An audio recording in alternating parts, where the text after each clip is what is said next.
حسب دم، ایک دفعہ ارشاد فرمایا کہ حسب دم سے روح میں لطافت آ جاتی ہے اور لطافت سے روح میں قوت پیدا ہوتی ہے، کیونکہ جو چیز لطیف ہوتی ہے وہ زیادہ قوی ہوتی ہے۔ بجلی بہت لطیف ہے، اس لیے بہت قوی ہے بنسبت آگ، پانی یا بھاپ کے، جو مقابلتاً کثیف ہیں۔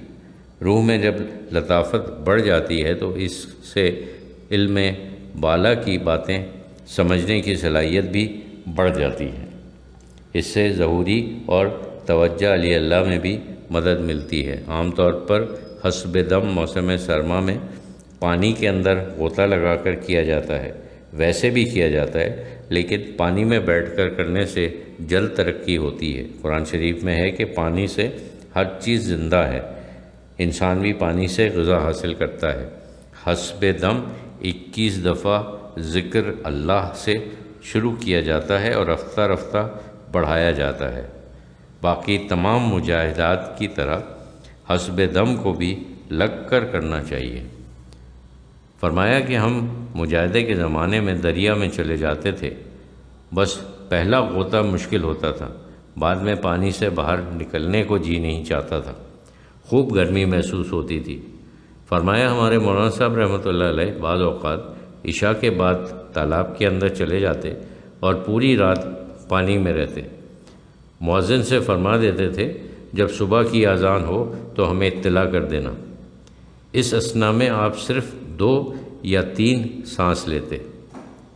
صورت مثالی، فرمایا جب روح لطیف ہو جاتی ہے تو صورت مثالی میں جو جسم اور روح کے درمیان ایک برزخ ہے، قوت آ جاتی ہے اور اس سے بہت کام لیے جا سکتے ہیں۔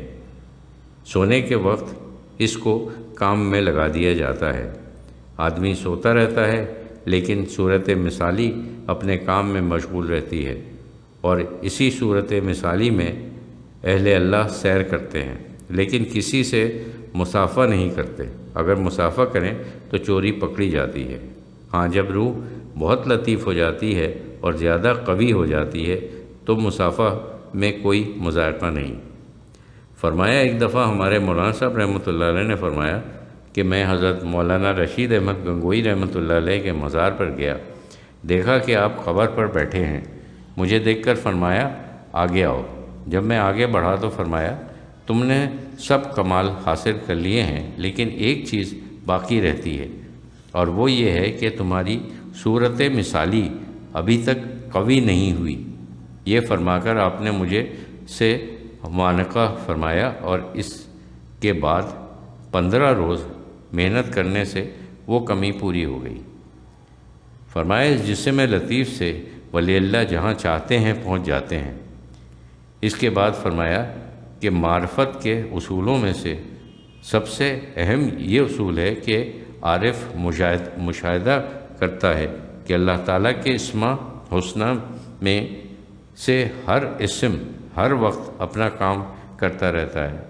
اسم کی صفت اس سے کبھی جدا نہیں ہوتی۔ اللہ تعالیٰ کے اسماء میں ایک اسم محیی ہے، یعنی زندہ کرنے والا، اور دوسرا اسم ممیت ہے، یعنی مردہ کرنے والا۔ اب چونکہ ہر اسم ہر وقت کام کرتا رہتا ہے، اس لیے تمام کائنات ہر وقت فنا بھی ہوتی ہے اور زندہ بھی ہوتی رہتی ہے، لیکن صورت تسلسل کی وجہ سے اس کا احساس نہیں ہوتا۔ جیسے فلم میں ایک آدمی کے مختلف حالتوں میں ہزاروں فوٹو لیے جاتے ہیں، اور جب اسے مشین کے ذریعے تیز چلایا جاتا ہے تو وہ آدمی متحرک معلوم ہوتا ہے۔ دراصل اس میں حرکت نہیں ہوتی، لیکن صورت تسلسل کی وجہ سے وہ متحرک معلوم ہوتا ہے۔ اسی طرح کائنات بھی یا محیی اور یا ممیت کے زیر تقاضا ہر لحظہ زندہ ہوتی ہے اور ہر لحظہ فنا ہوتی ہے، لیکن چونکہ یہ عمل نہایتی تیزی سے ہوتا ہے اس لیے محسوس نہیں ہوتا۔ اور فنا کہاں ہوتی ہے؟ ذات میں گم ہو جاتی ہے۔ اب چونکہ عارفین کو اس کا علم ہوتا ہے، اس لیے وہ اس کی بدولت ایک لمحے میں ہزاروں میل طے کر لیتے ہیں، اور یہ بھی ہوتا ہے کہ بیک وقت کئی جگہوں پر موجود ہو سکتے ہیں، جیسے حضرت میر سید علی ہمدانی کشمیری رحمۃ اللہ علیہ نے بیک وقت 40 آدمیوں کے گھر جا کر کھانا تناول فرمایا اور ہر جگہ بیٹھ کر ایک مختلف غزل لکھی۔ شریعت کی زکوٰۃ اور طریقت کی زکوٰۃ۔ فرمایا کہ شریعت کی زکوٰۃ 40 روپے پر 1 روپیہ ہے اور طریقت کی زکوٰۃ 40 روپے پر 41 روپے ہے۔ 1 روپے اس بات کا جرمانہ ہے کہ اتنا روپیہ جمع کیوں کیا؟ شریعت اور طریقت ایک ہے۔ فرمایا ایک دن لکھنؤ میں ایک صاحب نے ہم سے کہا، آپ کہتے ہیں کہ شریعت اور طریقت ایک ہے، بھلا ایک کیسے ہو سکتے ہیں؟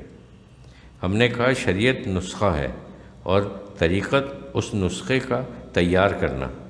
نسخہ کاغذ پر ہوتا ہے اور تیار سل پر ہوتا ہے، بس ایک لحاظ سے دونوں ایک ہیں اور ایک لحاظ سے مختلف ہیں، ایک دوسرے کے مخالف نہیں ہیں۔